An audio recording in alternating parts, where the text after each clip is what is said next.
welcome to Wrestling with Tim. I don't know what episode number this is. I've given up keeping track. This week, we're going to talk about Evolution pay-per-view, Saturday night's main event, Goldberg's fallout with his retirement speech and all these things. And this week, we're joined by someone different than Ian or Kory. Ian's busy. Kory, I assume, is busy. I don't really know. And so this week, we're joined by my brother, Josh. Hello. Hi, Josh. How you doing? I'm all right. Yeah. You're going to need a little closer to the microphone. I don't want to. But you have to.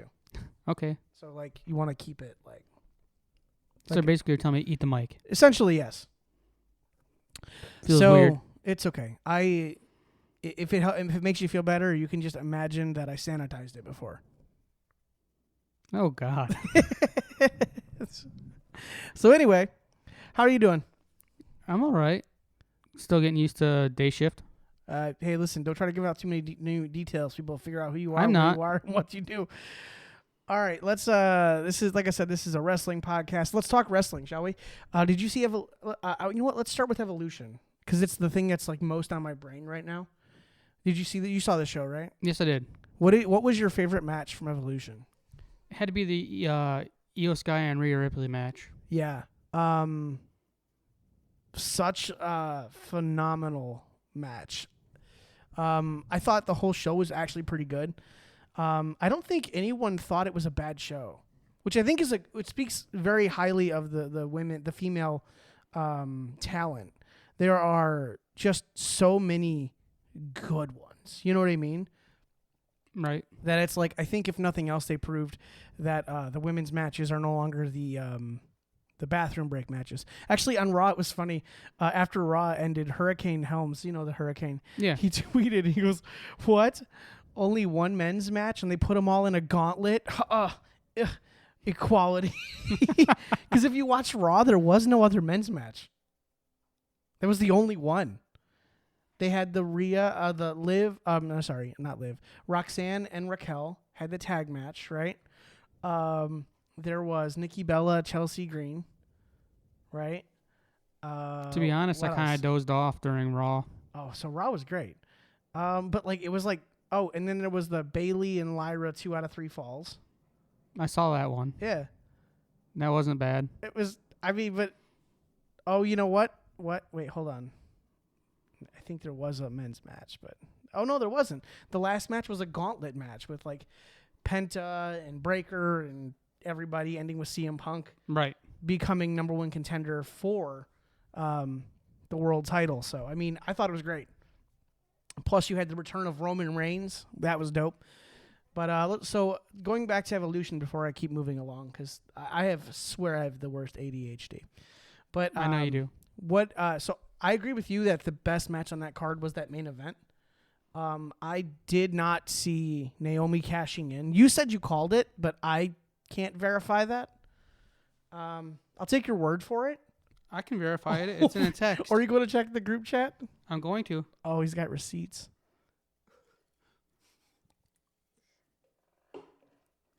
Yeah, okay. Let's see. Keep talking while I scroll through. Well, I if you did say it, I'm going to tell you the truth. I don't recall. I think I was making dinner, so... Right here it says count out or Naomi cashes in. And then what time was that? That was at 10:13 p.m.? p.m., yes. Oh, okay. So that was during the match. Yeah, and then Dad's like, "Oh, you called it." Oh, okay. Well, shut up. Anyway, well, congratulations. Oh, you know what? I should do an update on who won. I didn't get to do a predictions episode. Usually we do predictions before the pay-per-views, and then we do, who won after. We did not get to do a predictions episode, but you can rest assured that me, my wife, and Ian all tied for first, and Josh, you tied for second. So surprisingly, with Kory and a friend of ours. So, you didn't do bad. No, I don't usually do that good either. Yeah. You know what's funny is on the chart, I usually have like the 2 wrestlers, and then I have like whoever wins, I put a W next to, and I highlight it in green. For the Io and Rhea match, I highlighted it. I put in for the winner column instead of W, I put Naomi, and it's in green, so no one got it. That's funny. Yeah. I don't know. I also liked the triple threat though, between Bailey, Becky, and Lyra.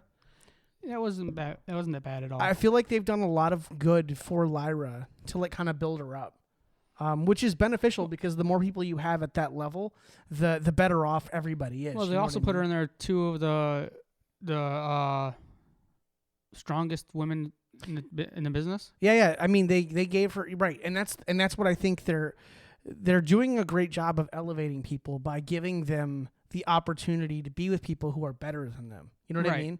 And that's just beneficial for everybody. And Lyra, I feel like, has really like stepped up to the plate with it.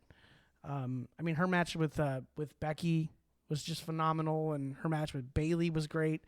Looks like she's gonna run it back at SummerSlam, which is great. I can't wait. Let's see. What do you think we do with the whole Judgment Day Raquel and Roxanne thing going on? Any thoughts on that?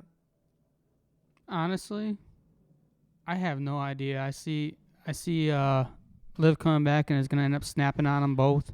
Yeah, I think it's ironic because Rhea left, Liv stepped in, right? And then so now it's Liv is out and Roxanne steps in, right? So we're just doing the same story. I feel like the Judgment Day should have broken up had Liv not got injured. But you also they were see like, "Oh, look at this!" You can also see that Finn is manipulating everything from. Oh yes, it's hilarious without actually being. Without actually coming. It's so funny. It's so funny. I love it. But yeah, I think overall Evolution was probably one of the better pay-per-views of the year. And I don't think that's a stretch so by far. any imagination. Some people said it was better than Mania. And I'm like, Mania was... Well, day 2 was terrible. Except for the opener, which was Rhea, Liv, and Bianca. Yes. But day 2, for the most part, was terrible. Well, I think people base that on the main event, right? Is the main event of this night good? And the main event of night 2 was Travis Scott walking down and not really costing, Cody the match, but just somehow Cody... I don't think that was a good match. I'm hoping they can run it back at SummerSlam and it's better. Maybe a little more violent, a little more intense. You know what I mean? Right. I think if we do that, we should be okay. But that's down the road. So let's talk about Raw. So on Raw, we get there's a couple things I want to point out that let's start with the things I liked. I like Naomi coming out. I like her holding up the title, and the crowd was like for her. They were with her. They were like, "You deserve it," and she cut them off, and she was like, "Nah."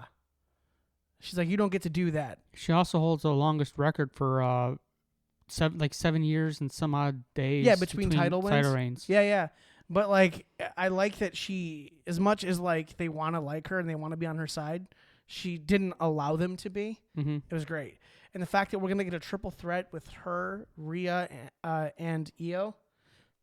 Whew.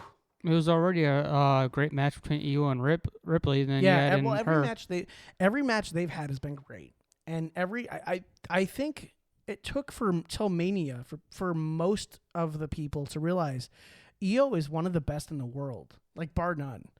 And I know like she doesn't connect people through promo because she's Japanese and it's not her first language, but like I feel like at WrestleMania, people finally got it. They were like, "Oh, she is actually really good."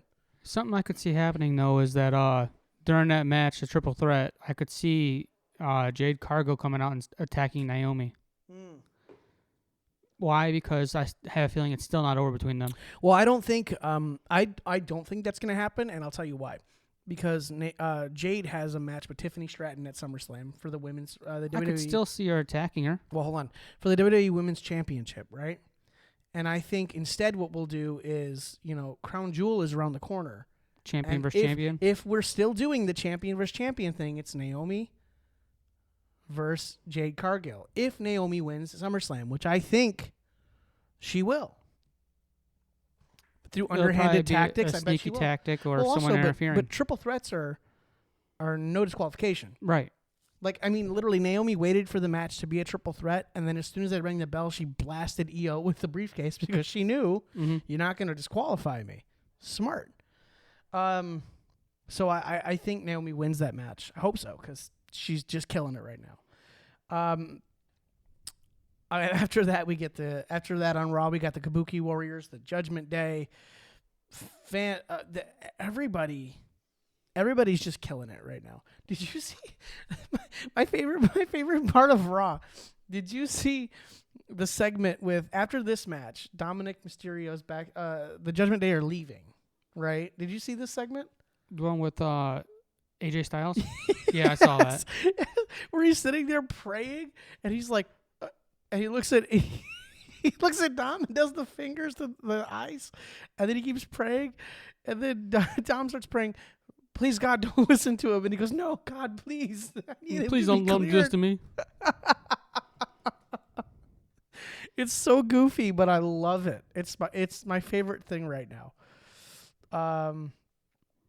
I guess we should talk about the big thing that happened, other than Evolution. The Saturday Night Main Event thing. First off, do you think Seth Rollins' injury is fake? Honestly, it could be for storyline, but at the same time, it's hard to tell. There is a lot of speculation that it's just story. That it's fake. Well, it's fake for the sake of CM Punk winning the world title and Seth Rollins cashing in on him at SummerSlam. That I think is hilarious, but I don't know. I'm up in the air on it, and I don't know how to feel about it. Right. I would love that. I would love for him to not actually be injured, but I would also hate the fact that like they pretended he was so extreme that people actually believed it. You know what I mean? In that same aspect, if he is injured and he has to relinquish the Money in the Bank briefcase, who do you think should have it? Well, so they mentioned this on Raw. Paul Heyman was asked about that, and he said, look, Seth Rollins has this until next June. He has till next June to cash in. We're not even worried about Seth's health right now. Yeah, but the last time he was out and he had a serious injury, it took over a year, so he would have to relinquish it. Sure. Well, do you have to relinquish it? Who's ever relinquished it? I don't know. The only person that I can even remember that's lost it was Mr. Kennedy. And well, you also had Otis. Otis lost it in a match. Yeah, he lost it in a match. He didn't relinquish it though. He still lost it though. But he didn't say, "Oh, I don't want this anymore." You know what I mean? Right. I don't know. Part of me hopes it's not real, so I can see more of Seth Rollins and see the conniving plan. Plus, I think if you do come out for SummerSlam and you do cash in on CM Punk, it is hilarious how much people will hate you, and that to me makes me so excited for him. But at the same time, I hope it. I don't want them to rely too much on injuries and storylines like that. You know what I mean? That seems a little iffy to me. There's also talk out there that it could be a major plan of Paul Heyman was to get Roman Reigns back and then have him take over for Rollins because of injury. At least that's what some of the talk I've seen around online. Yeah, I would probably say that's not true, only because it doesn't track with the way they've been doing things lately. But I mean, who knows? It looks like we're gonna get Roman and Jay versus Braun and Bronson Reed at SummerSlam. So that I'm excited for. I hope that match goes the right way. I think Braun and Bronson need to win. You know, but we'll see. I mean, that's two big guys to overcome. But let's be honest, if anyone's going to lose in that match and it's not Roman, it's Jey Uso. Of course. I don't know, but I hope they win, or if they don't win, even if they don't win, they get like the heat out of it. They get to jump them. They get to beat them down to, you know what I mean? Like I want them to look like bigger stars coming out of that match. Right. Because if that's not what we're doing, then there's no point to feed these guys to Roman. So I think Triple H has had a good track record of building people. I mean, we have so many people that are near the top of the card now that we could just pluck one of them in. We have so many guys that are main event caliber right now. So many guys, so many girls. And it's unfortunate for a lot of those talent that they all can't be used at that level at every time. But I think it's great overall for everybody to have that many people popping up. You know what I mean? Right. So not a bad problem to have, but it could lead to some sort of, friction, and they got to work that out. Triple H, I feel like, is doing a great job handling it, so I'm not too worried about it. Let's see.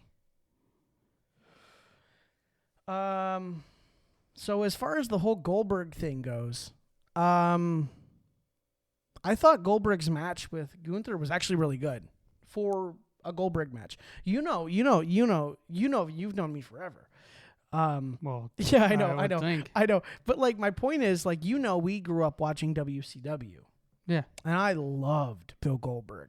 I thought he was overrated. I thought the smash, destroy, run through was Dude doesn't have much stamina to last more than 15 and well, 5 yeah, minutes. but that's perspective now. I'm talking from a child. Like, I have perspective to last more than 5 minutes. I liked Bill Goldberg. I liked Buff Bagwell. He was my number 2. I have no idea why.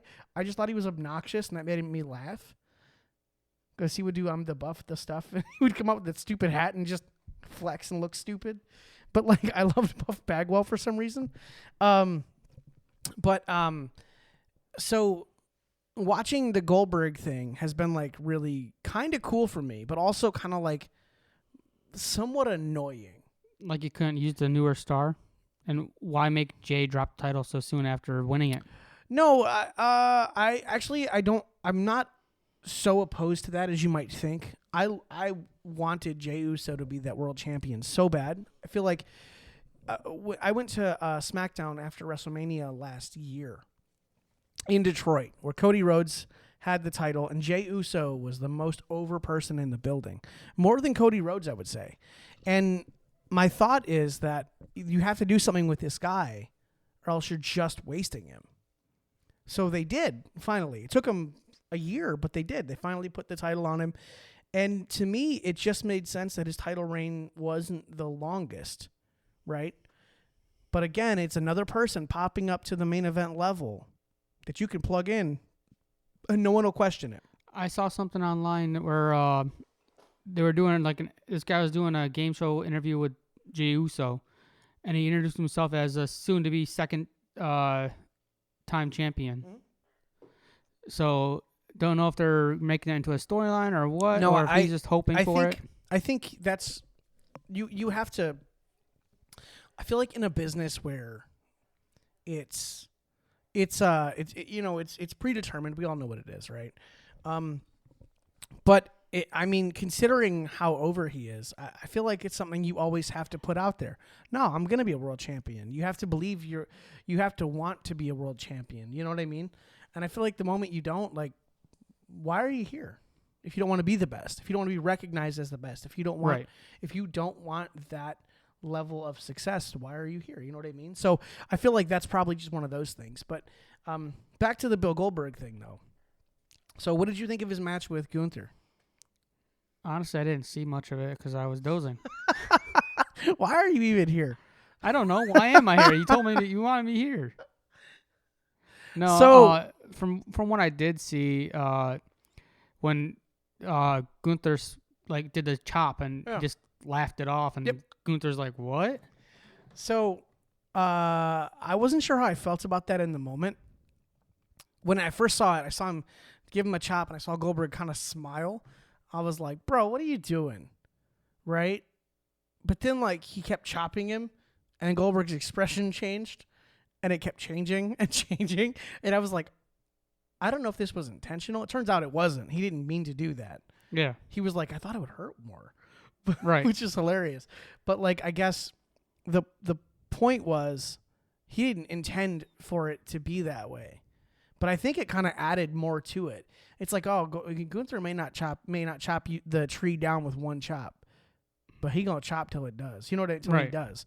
So I think that kind of added to the almost like the lore of the situation. So plus it kind of helps Goldberg as a character. Like, oh, okay, and then finally getting chopped down. You know, I thought their match was great. I actually thought it was better than a lot of Goldberg's matches in the last decade. I think the only match I thought was better was his 2 matches with Brock Lesnar. The one where he he beat Brock in like 90 seconds, and the other one where he beat him he lost to him at Mania in like 7 minutes. Those were just fast, violent, and great, you know. But like other than that, I thought this match was fine. I'm confused that Goldberg is upset about it. He said he went on a podcast, Ariel Hawani's podcast, and he said, he's like, well.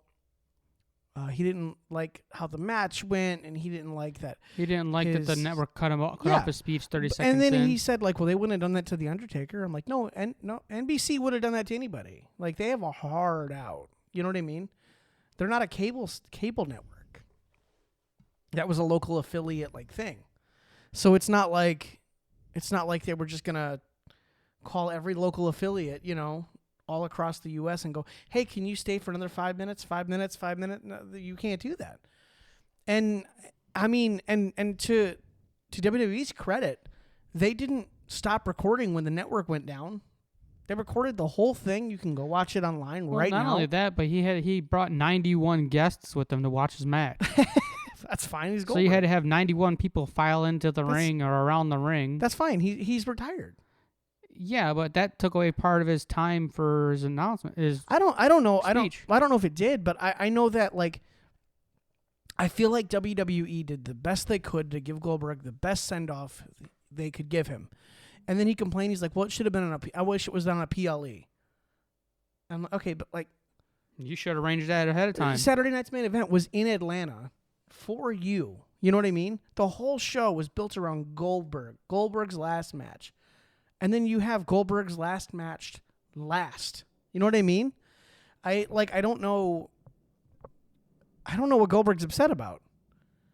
And I get like the network cuts you off, but like, dude, I promise you, WWE's YouTube channel, I think it's like the 5th biggest YouTube channel ever, like of all time, like on the platform. Yeah. I promise you it's gonna get more eyes on that YouTube video. The whole speech is on there. All 10 minutes of it is going to get more eyes on it than NBC would. You know what I mean? Right. So I don't know. I don't know why he's not just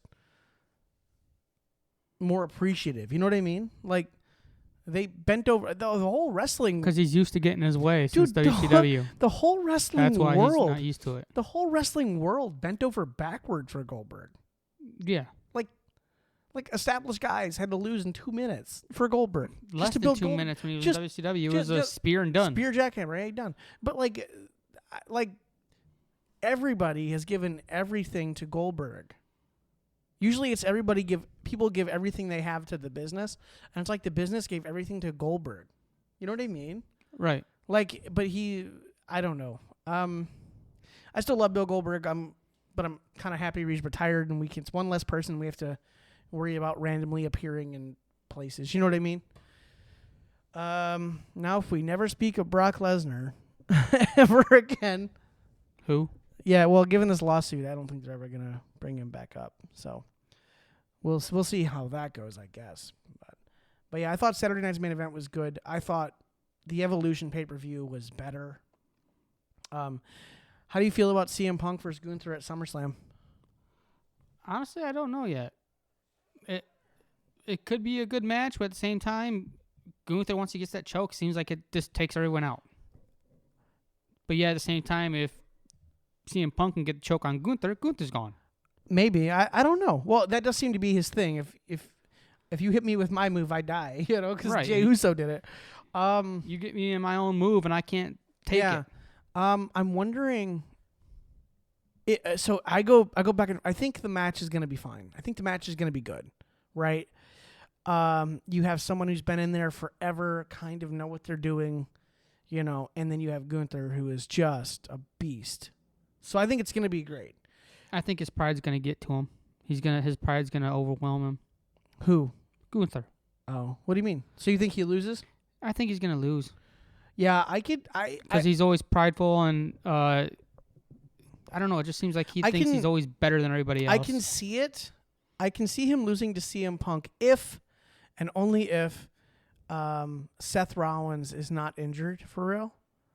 or his injury's not as bad as they're telling us it is. Well, I could also see it where Gunther's made a couple different enemies in the business because of the way he's been treating people. You're talking about the character or the person? The character. Okay. The person, he's a really, really nice guy. Okay. All right. But I just want to make sure because the way you said it, you know. His character, not Gunther the person, Gunther the character. Yeah, I understand. Has made a lot of enemies in the business. So I could see one of them coming in to attack him, like maybe Jimmy or someone else. Like Jimmy was bloodied and but he's got taken his, out for he's a got while. a, he's got his own thing going on Yes, SmackDown. he's got his own thing going on, but you never know. Someone could come out and attack him. I just don't see people like running to this storyline for a second just to run away. That's why I think if Seth Rollins isn't as injured as we think, or he isn't injured at all, do it. Matter of fact, no, don't do it. Don't give CM Punk the title. Matter of fact, have Seth Rollins come out, cash in, triple threat, pin CM Punk to win the title. So Gunther doesn't take the pin. He never technically lost. And then you really screw over CM Punk again. Yeah, that'd be a good, interesting angle. That would be hilarious. Even if Seth Rollins is injured, I don't care. Roll him out there with his with his crutches and have him beat CM Punk to a bloody pulp with his crutches, then still pin him. Mm-hmm. That's what I want. That would be hilarious. Just because like the inner troll in me would love to see it, you know. There were I saw some people online actually thought Braun Breaker was gonna be the number one contender. I didn't buy that for a minute. I figured they put him in first so he could run through everybody and then lose to whoever's last. And the fact they didn't announce everybody like really made it, you know, interesting to know who's coming out next, who's gonna be that person. So yeah, I think I gotta say I didn't cool. really see the gauntlet match. The only thing I seen was like. Do you watch? You didn't watch anything, do you? I fell asleep. I was tired. Leave me alone.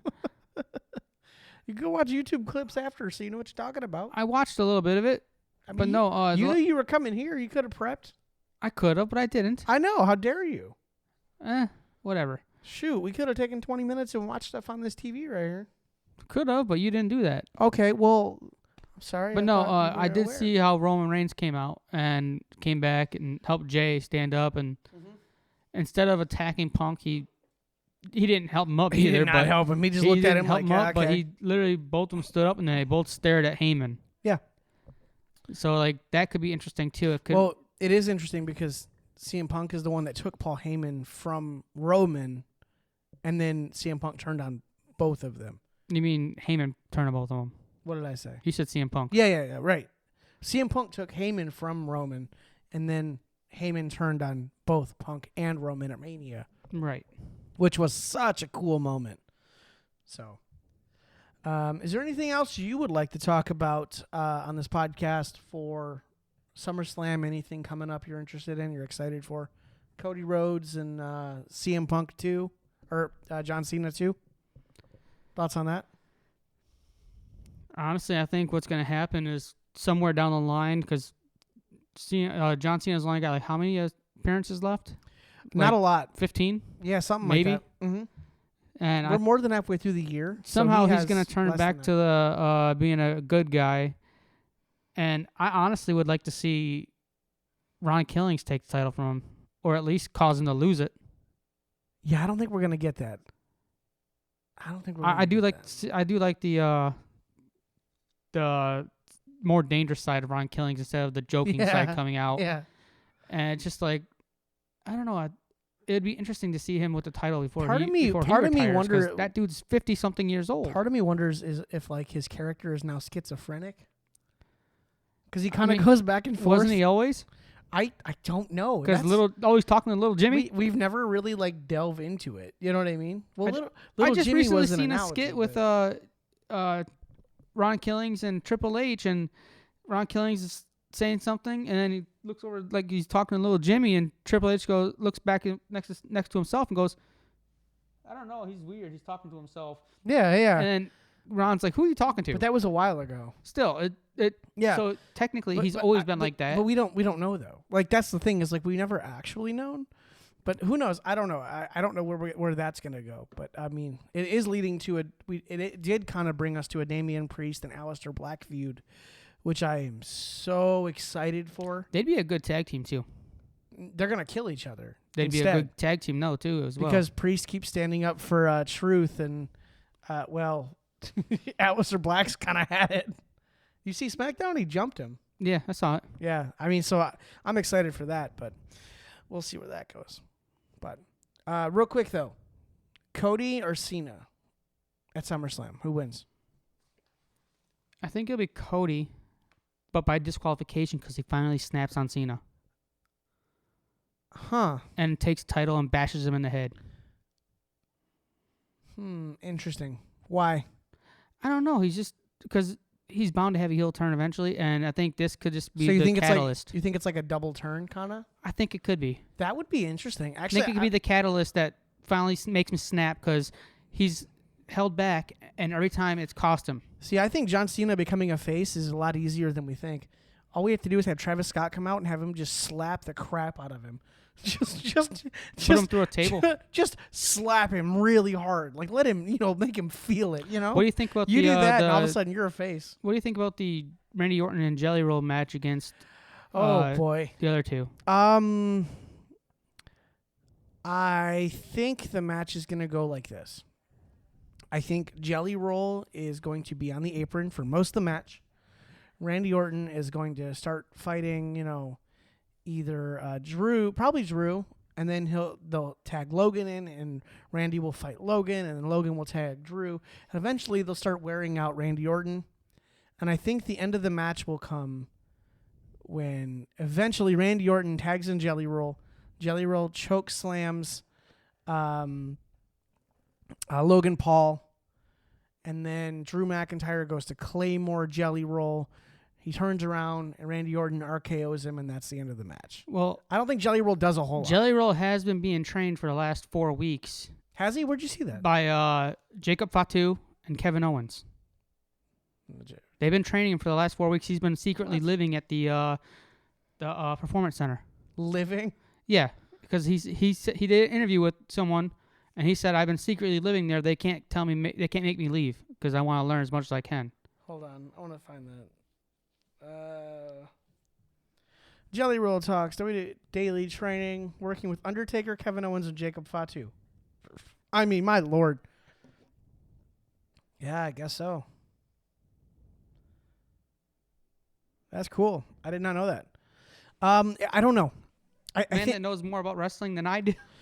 I think they're just gonna build out other spots to highlight Jelly Roll and not make him do a bunch of things he can't. Very possible. I But at the mean, same time, the dude lost over 200 pounds and I he can know do a lot more than he it's- used to. When I saw him on SmackDown walking through, I was like, "Holy crap, that man lost a lot of weight." yeah, Last time I saw him, he was on Joe Rogan and he was 100 pounds down, and I'm like, he's "Good already Lord." 3 or 4 weeks deep in training. Yeah. So I don't but know. He could but be one of those surprises like they did with Bad Bunny. I don't see him doing a Canadian Destroyer. I bro. don't see him doing that either, but still, Could you imagine? he could surprise Could you people. imagine Canadian Destroyer from the apron to the floor on Drew McIntyre through a table? I don't think it's gonna happen. So not only has he been working with the Undertaker, Kevin Owens, and Jacob Fatu to train, he's been also working with the coaches Matt Bloom and Coach Moss. Yeah. But again, like 4 weeks to prepare for something that's that physically intensive, I don't think he's gonna do that much. I think they have spots picked for him that he will do, Well, of course. and then they're gonna like fill out like. They're not going to let a everything celebrity else. get too badly injured on their watch. Yeah, Not intentionally, anyway. Yeah, right. So we'll see. Who knows? But then again, at the same time, Logan Paul's a celebrity, and I hope they really... yeah. Listen, I don't know. It's Not silly. not every celebrity is going to be Bad Bunny, okay? Oh, why, duh. Because like he was great. Like, Yeah, didn't expect that. Yeah. No one did. That's why it was great. But all right, man. Well, hey, listen. Thanks for being here. I appreciate it. Yeah, no problem. I am gonna wrap this up, and then I think I have to go pick up some Mexican food and some bricks. I'm not sure what I'm doing. All right, man. Well, hey, listen. Thank you so much. I'll talk to you later. Yep. Bye.